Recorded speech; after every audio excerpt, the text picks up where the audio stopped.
चलिए question number 15।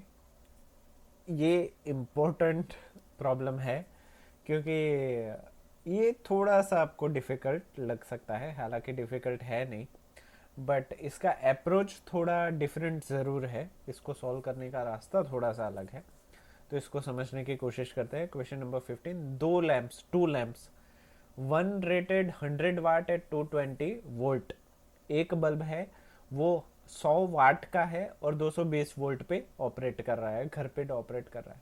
And the other, दूसरा bulb है वो 60 वाट्स का है और 220 वोल्ट पे ऑपरेट कर रहा है। आर कनेक्टेड इन पैरेलल, दोनों बल्ब पैरेलली कनेक्टेड है। Electric main supply, what current is drawn from the line if the supply voltage is 220 volt.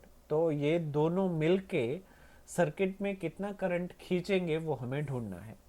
तो जैसे कि आप यहाँ पे फिगर देख सकते हैं कि भाई 220 वोल्टेज सप्लाई पे सर्किट पे दो बल्ब, एक 100 वाट का और दूसरा 60 वाट का। 220 वोल्टेज यहाँ पे लिखो नहीं लिखो चलेगा क्योंकि मेन सप्लाई ये है ना। और वोल्टेज आपको पता ही है कि पैरेलल कनेक्शन में वोल्टेज डिस्ट्रीब्यूट नहीं होता, वोल्टेज सेम रहता है, करंट बढ़ जाता है। तो हमें तो करंट ही ढूंढना है, तो ये जो आइच है हमें वही ढूंढना है। तो हम सबसे पहले क्या करेंगे कि भाई ये पहले सर्किट और दूसरी, पहला रेजिस्टेंस और दूसरा रेजिस्टेंस, अभी तो यहाँ पे सिर्फ पावर दिया गया है, तो सबसे पहले तो इनके दोनों के रेजिस्टेंस निकाल लेंगे। एक बार रेजिस्टेंस R1 और R2 मिल गया, उसके बाद क्योंकि ये पैरेलल में कनेक्टेड है तो इसका इक्विवेलेंट रेजिस्टेंस RP निकाल लेंगे। और एक बार हमें RP मिल गया तो ओम्स लॉ के हिसाब से V is equal to I R करके हम करंट निकाल लेंगे कि कितना करंट फ्लो हो रहा है। ये इजी स्टेप्स है। तो सबसे पहले देखते हैं, power of first lamp is 100 वाट और पोटेंशियल डिफरेंस है 220 volt.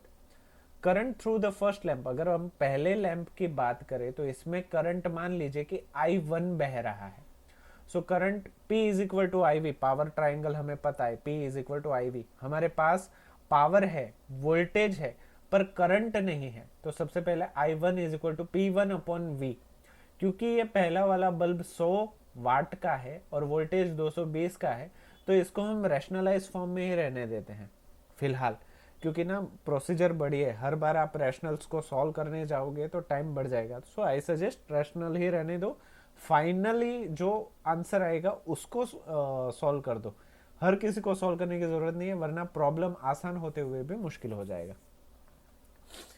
So resistance of a first lamp, ये पहले लैंप का हमारे पास करंट मिल गया 100/220, इसको सॉल्व नहीं कर रहे। तो हमारे पास अगर हमें रेजिस्टेंस चाहिए तो इसी सर्किट के लिए V is equal to I R हम लगा दे, क्योंकि वोल्टेज डिस्ट्रीब्यूट नहीं हो रहा पैरेलल कनेक्शन में होने की वजह से। तो हमारे पास I है, वोल्टेज है, तो रेजिस्टेंस R1 हम निकाल सकते हैं। So R1 is equal to V/I1। Voltage हमारे पास है 220 वोल्ट और I है 100/220, तो यहाँ पे 220 ऊपर चला जाएगा। यस, सो 220 स्क्वायर अपॉन 100 हो जाएगा। सो 22 का square is 484 and 0000, so 00 and 00 will get cancelled, so total answer will be 484 ohms। तो ये पहला रेजिस्टेंस है वो 484 ohms का होगा, तो हमें R1 मिल गया। Now we are moving for a second condition. इस कंडीशन में भी हमारे पास पावर है, करंट नहीं है, वोल्टेज है। P is equal to I V, power triangle के हिसाब से हम I2 निकाल लेंगे। सो सिमिलरली I2 हमारा हो जाएगा P2/V। P2 हमारा है 60, वोल्टेज हमारा है 220 एम्पियर।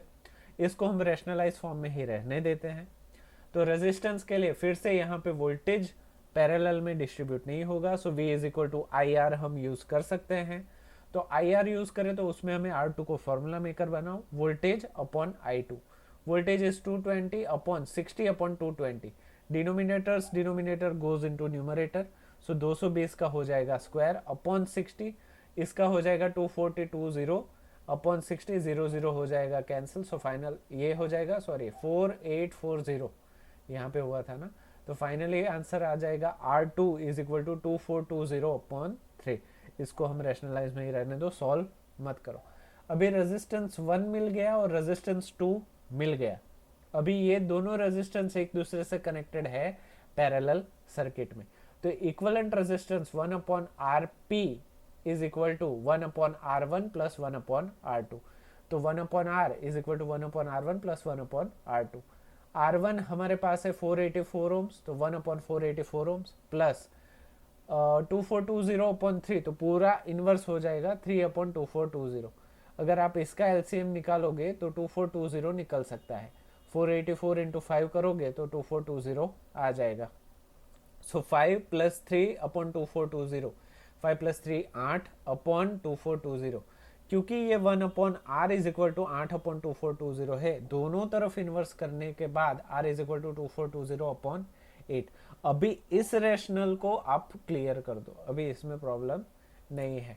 अगर आप इसको क्लियर नहीं करना चाहते व्हाट करंट, तो भी चलेगा, क्योंकि हमें करंट चाहिए, तो इसको भैया ऐसे ही रहने दो, प्रॉब्लम नहीं है। एंड पोटेंशियल डिफरेंस, क्योंकि ये फाइनल आंसर नहीं है इसीलिए, तो करंट के लिए V is equal to I R, ये पूरी सर्किट का यूज कर लो क्योंकि हमें इक्विवेलेंट रेजिस्टेंस मिल चुका है। So V is equal to I R, पर हमें चाहिए करंट। करंट को फॉर्मूला मेकर बना के बाद V अपॉन आर, वोल्टेज है 220 वोल्ट और रेजिस्टेंस हमारा है 2420 upon 8। So denominators goes to numerator, so 220 into 8 upon 2420। Final अगर आप कैलकुलेशन निकालोगे so you will get 0.727 amps या 0.73 एम्प्स।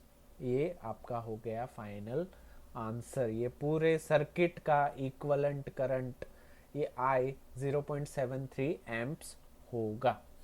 इसी के साथ हमारा क्वेश्चन नंबर 15 भी होता है ख़त्म। अभी हम आगे बढ़ते हैं क्वेश्चन नंबर 16 के लिए।